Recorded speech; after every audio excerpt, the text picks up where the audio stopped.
So here is that Hunter Biden story, because there's been new news about it. So here's how it was originally reported ubiquitously by the corporate news, and Glenn wasn't allowed to write about it at his publication, The Intercept. Hunter Biden story is Russian disinformation. Dozens of former intel officials say. When you say intel, do you mean liars, professional liars who plan coups? Right. Just one word about the reporter who published that. Her name is Natasha Bertrand. Okay. She's the ultimate in the person who has fallen upward from lying. She was one of the primary reporters who first reported repeatedly the fabricated connection between Trump and Alpha Bank, the Russian bank that Hillary Clinton's lawyer is now being prosecuted for spreading. She was a Business Insider at the time. She got promoted to The Atlantic and to MSNBC. She continued to lie about the Steele dossier, one of the biggest proponents of the Steele dossier hoax. For that, she got promoted to Politico. Right before the election, she broke the story because she's always writing what the CIA tells her to. Another lie. And for that, she's now at CNN. So every lie she told virtually every 6 months or so, she would get promoted. Well, that's how it works. But it's a reminder that Julian Assange isn't in prison because he lied. He's in prison for telling the truth. Edward Snowden can't come back to this country because he told the truth, not because he lied. Let's remember that. They tortured Chelsea Manning because she was telling truths, not because she was telling lies. They don't put you in jail for lying. Okay. No, they give you media contracts. That's right. For telling lies. That's right. Analysis of the Hunter. This is from May 19th, right here from the NBC News. Analysis of Hunter Biden's hard drive. Watch your mouth. Shows his firm took in about $11 million from 2013 to 2018, and he spent it very fast.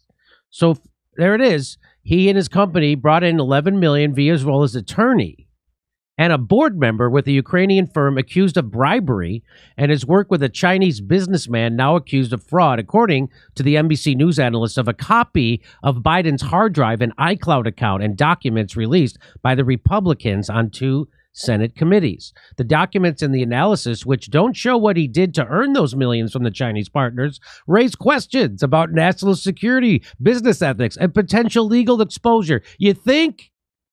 But they were saying this was all Russian disinformation before the election. Remember that. In December 2020, Biden acknowledged in a statement that he was the subject of a federal investigation into his taxes. NBC News was first to report that an ex-business partner had warned Biden he should amend his tax returns to disclose $400,000 in income from Ukrainian firm Burisma.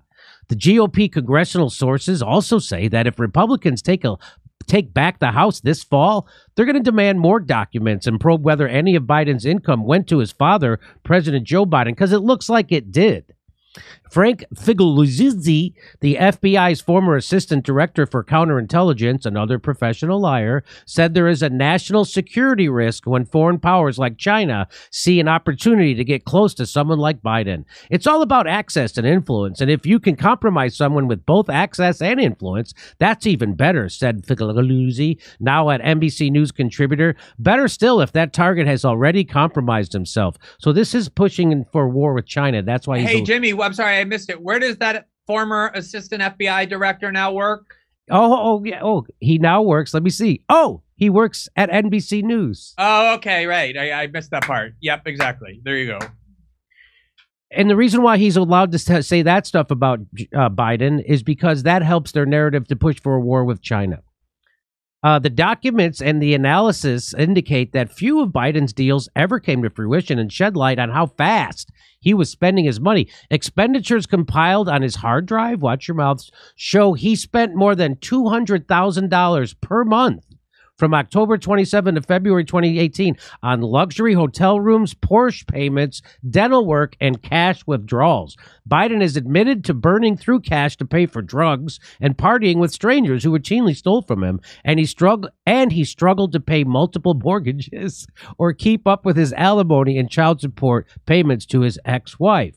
In his autobiography, Beautiful Things, he says the money from Burisma turned into a major enabler during my steepest skid into addiction and hounded me to spend recklessly, dangerously, destructively, humiliatingly. So I did. In February 2017 divorce filing, an attorney for Biden's ex-wife said the couple's outstanding debts were shocking and overwhelming and that they owed $313,000 in back taxes. And according to the filing, they had bounced checks to their housekeeper and owed money to doctors and therapists. The filing alleged that Hunter Biden had spent copious on drugs, strip clubs, prostitutes, girlfriends, while leaving the family with no money to pay legitimate bills. A representative for Biden says all of his tax responsibilities to the IRS are now satisfied. Two sources familiar with the matter have confirmed to NBC News that Hollywood attorney Kevin Morris began advising Biden in 2020 and arranged to pay off approximately $2 million that he owed the IRS. NBC News analyst Chuck Rosenberg, a former Justice Department official, now working at NBC News, said that Biden's paying what he owes could even be seen as an admission of criminal violations. Not paying taxes for many years rather than one or two, Rosenberg said, has helped establish intent, which can otherwise be a struggle for prosecutors in white-collar cases. He wrote a book about how few of his business deals brought tangible results. He said he wasn't desperate before he landed a position on the board of the Ukrainian gas company Burisma in 2014, but that the money was helpful and that it came at a fortuitous time. He said it meant he didn't have to work so hard to find clients. The most time-consuming part of my work, drilling 20 dry wells to finally hit pay dirt. And then it let him spend more time with his dying brother, Beau. Biden's addition to the company's board as head of legal affairs was reported in a news release on May 2014. At some point from May to December in 2014, Burisma allegedly paid a bribe to a Ukrainian official to help stop a joint British-U.S. money laundering investigation into Burisma's top executive, according to a State Department email that quotes a Ukrainian prosecutor. He wrote that he is always aware that his name is a commodity, but that he was qualified for the job. He said there is nowhere in the world that isn't part of his father's sphere of influence, but that no one at Burisma even hinted at wanting me to influence the administration. So let me bring in Glenn Greenwald, ladies and gentlemen, who has a personal relationship with this story because he left his own publication he founded over this story. So what would you like to say about now NBC News is all about? They've got all this information that before was all false. I think it's really important to think about what's going on here and what has happened here. Because what NBC News is saying is that there was ample material on this laptop that, yes, shed light on Hunter Biden's personal struggles, which I genuinely find irrelevant. I don't care about those at all.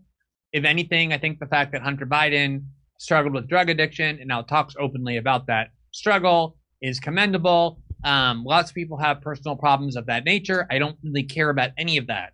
What interests me a lot is what, and always did, was what these materials reflect about how countries were exploiting Hunter Biden's vulnerabilities in order to get close to his father so that they could lure his father, Joe Biden, into doing things that favored their country, using his power as vice president, what they anticipated would be his power as president. Now, this is obviously something you want to know. Before the election, NBC News is saying that this was a national security threat, that Hunter Biden was selling access to his father, and countries had the ability to buy influence with Joe Biden as he was running for president. Of course, this is what we should have known.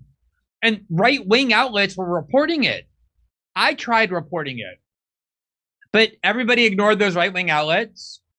Twitter and Facebook censored that reporting, banned you from reading it by preventing you from linking to it. The Intercept blocked me from writing about it based on the CIA lie. And now all these news outlets, now that Biden is safely elected, are now coming out and saying that actually the CIA lie was itself a lie. The New York Times began by reporting on the contents of these documents, and in doing so 2 months ago, said that they had authenticated the materials on the archive, and the story about how it was obtained by the New York Post, namely that exactly as people said, Hunter Biden left the laptop to be repaired at a Delaware repair shop and then in his drugged up state forgot about it, and the owner gave it to Rudy Giuliani. A month ago, the Washington Post had 2 long articles, one on what these materials reflected about Joe Biden's business activities in Ukraine and China, not Hunter's, Joe's, and a separate article on how it is that their experts authenticated the materials.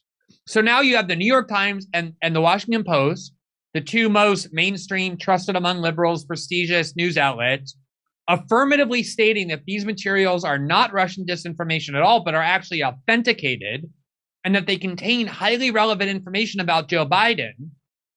And the Washington Post editorial board even said that the media owes a reckoning to the public about the lies they told before the election, claiming that these authentic documents were, in fact, fake. And now you have NBC News doing the same thing, saying we authenticated these documents and there's extremely relevant information that shed light on Joe Biden's ethical problems. This is a gigantic cover-up of all of this incriminating information about Joe Biden that the media helped conceal right before an election by deliberately and knowingly spreading a CIA lie about this information. And they're all ignoring the Washington Post call for a reckoning, because not one outlet, Jimmy, not one, that spread the CIA lie before the election to help Joe Biden, not CNN or Politico or MSNBC or The Intercept or the Huffington Post. The Huffington Post did a video, a campaign video for Joe Biden, complete with dark and sinister music about how this was Russian disinformation. The Russians, again, none of these outlets, in light of all this evidence that emerged about the authenticity of these documents and about the lie they told, have even acknowledged the emergence of this evidence, let alone addressed what they did, let alone retracted it. But this is the key point I want to emphasize, which is for a lot of dumb liberals and dumb journalists, they need the New York Times and the Washington Post to come and say this archive is authentic in order for them to believe that it has actually been proven true. I didn't need the New York Times and the Washington Post back in October of 2020 to tell me that. I knew that it was true. That was why I was willing to stake my reputation on publishing articles that treated this evidence as real. Why would I do that if it was impossible to know? The reason is because I have worked many times with large archives like this and had to authenticate it and bet my journalistic reputation on them being real. I did that obviously in the Snowden case when this person I didn't know handed me a gigantic archive and claimed that it was top secret NSA documents. For all I know, they could have been forged. I had to investigate and research and prove to the Guardian that they were true, and I did in order to publish them. The same thing happened at all the times I've worked with WikiLeaks, which published huge archives that they got from sources. How did they know that the Chelsea Manning archive wasn't fake? There was a report in 2008 from the U.S. Army that leaked that talked about how they could destroy WikiLeaks. And one of the ways they talked about how to do that was they could purposely submit to WikiLeaks forged documents that they would make WikiLeaks publish, and it would forever destroy WikiLeaks' reputation. So every time there was a WikiLeaks archive, it had to be authenticated. And of course, every archive WikiLeaks has ever published was proven to be true. In the reporting I did on Brazil, that the Brazilian government tried to imprison me for in 2019 and 2020, that free Lula that I talked about on your show before, a source gave me a huge archive of what he claimed were hacked chats and other documents from the phones of Brazilian judges and prosecutors. If I had published that and they were fake, my reputation and career would have been over. I had to authenticate that, and I did. So there are ways to authenticate huge archives like this journalistically. One of the ways is that you go to people who got the archive, the emails in the archive in real time, and ask them, show me these emails that you got in real time on your phone, and you compare them to the emails in the archive. And if they match word for word, you know the materials in the archive are true because they match what these people got in real time that they show you on their phone. That happened in the Hunter Biden archive.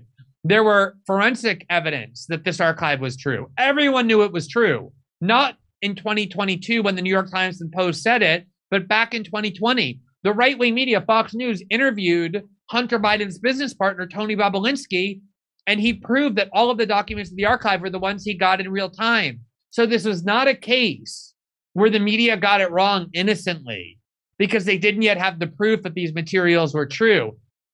The proof that they were true, that it was true, was available right when the New York Post released it, but these liberal outlets didn't want anyone to know they were true, so they lied on purpose. They lied on purpose about these documents to conceal incriminating information about Joe Biden, to manipulate the election in favor of the candidate they wanted to win.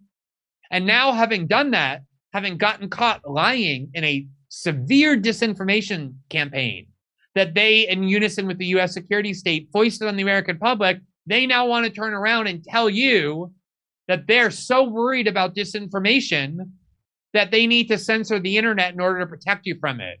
It is really an enormous scandal what was done here, an enormous scandal. And the fact that these media outlets are coming and now using this archive to do reporting without grappling with what they did. Let me just give you one last example. That Frank Figliuzzi, who NBC quoted in that article as saying what's revealed here as a national security threat, he was one of the people who was saying right before the election for NBC News that using his experience as an FBI investigator, everyone should ignore this archive and treat it as Russian disinformation. He was one of the people who lied, who spread that lie and used his FBI credentials and credibility to endorse the lie. And now they quote him saying how important these materials are without letting anyone know that he was one of the liars.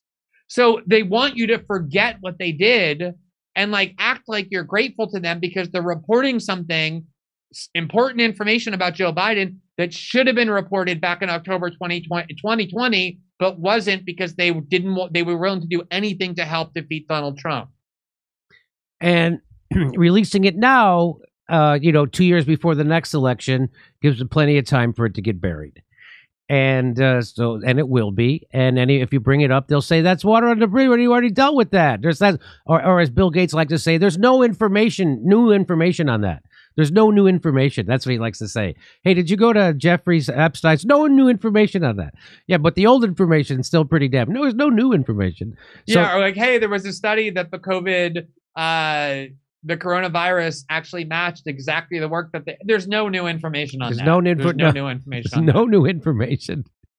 Hey, but you know what? There's one more thing I want to say about this story. People are doing this, right? They're going, Ivanka Trump and Jared Kushner made $640 million while working in Daddy's Trump administration, and after leaving the White House, Kushner got an additional $2 billion from the Saudi Crown Prince. But Hunter Biden is the problem. Sure. What do you say to that, Glenn? So funny, because what we call this is whataboutism. That's right. This is when you have damaging information or accusations voiced about your side, and rather than addressing them or defending them, you point over there, hey, look at what they did. What about Ivanka Trump? In order to distract attention away from the incriminating information that just got revealed about you. Now, what's so ironic about this is that Democrats have spent the last 6 years claiming that whataboutism, which is just a basic human behavior that human beings have been doing ever since they've learned to move their mouths, right? Like someone says, hey, your yard is, you're stupid, not but very you're stupid. And it's the well, look what about his yard? It's even worse than mine. That's not a Russian Soviet invention, but they cooked up in a secret lair, underground lair in Moscow. That's what everyone does.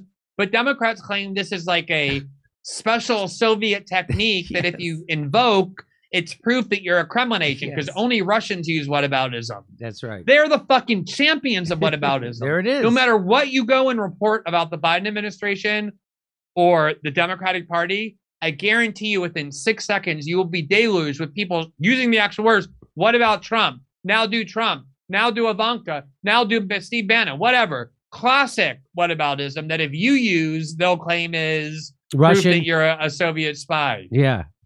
So that's the funny closer to that. I don't want to hear it. I don't want to hear it. They don't want to hear it. It's bad news about their team. And that's what's wrong with this country right now is tribalism, right? And every story that is reported by the corporate media is designed to enhance cultural division because that's all we have left at the end stage of capitalism. Their policies have bankrupted the American people and left them high and dry while we send $40 billion to Ukraine, the most corrupt country in Europe. And so all they have left now is cultural division. And that's what they're pushing. Let me just say about that quickly, which is inflation is completely out of control. Normal consumer goods are becoming rapidly unaffordable. During COVID, huge numbers of small businesses went out of That's business. right. People are now further enslaved to gigantic corporations that they have no labor rights over. The economy is continuing to suffer. We are headed into a recession. Joe Biden is obsessed with this war in Ukraine that Barack Obama said was a country that would never be a vital interest to the United States, while letting Americans rot in poverty and inflation and every other conceivable problem. And when the Democrats get their ass kicked in November, they're going to say that the reason for it is because America is a racist country and they voted for the Republican Party because they're all a bunch of racist and white supremacists, because they can't grapple with the fact that the ruling ideology of their party, which is neoliberalism, does nothing but leave destruction and misery in its wake. That is exactly correct. I'll never forget, I went to a party, a Hollywood party with all these executives and things right after the election of Donald Trump, and every person there was convinced that it was because of racism. And I was just like, you think people didn't want to vote for Hillary Clinton because they wanted to vote for a racist after just electing Barack Obama twice? You guys are a little bit out of touch. And boy, did I. Yeah, like as though Hillary Clinton was like Malcolm X. Yeah. And like the country just couldn't handle such like a radical like activist on behalf of like black equality becoming president. That's right. On top of that, there are like at least 10 million and probably more, 10 million Americans who twice voted for Barack Obama and then voted for Donald Trump. That's These right. people don't exist in mainstream media discourse because they can only see the world through the prism of Republican versus Democrat. Most of the country doesn't look at it that way, which is why it makes perfect sense for these people to vote twice for Obama and then for Trump, not coincidentally the candidates saying that they're the outsider candidates who want to destroy the establishment that everybody hates. But suddenly these people are racist because they twice voted for Barack Obama, but then didn't want to vote for a third Obama term with Hillary Clinton. That's the world we're living in. Hey, I'm on tour. Come see me in Irvine, California, Las Vegas, Indianapolis, Salt Lake City, Washington. Washington? You mean Washington State? Yes. Yes.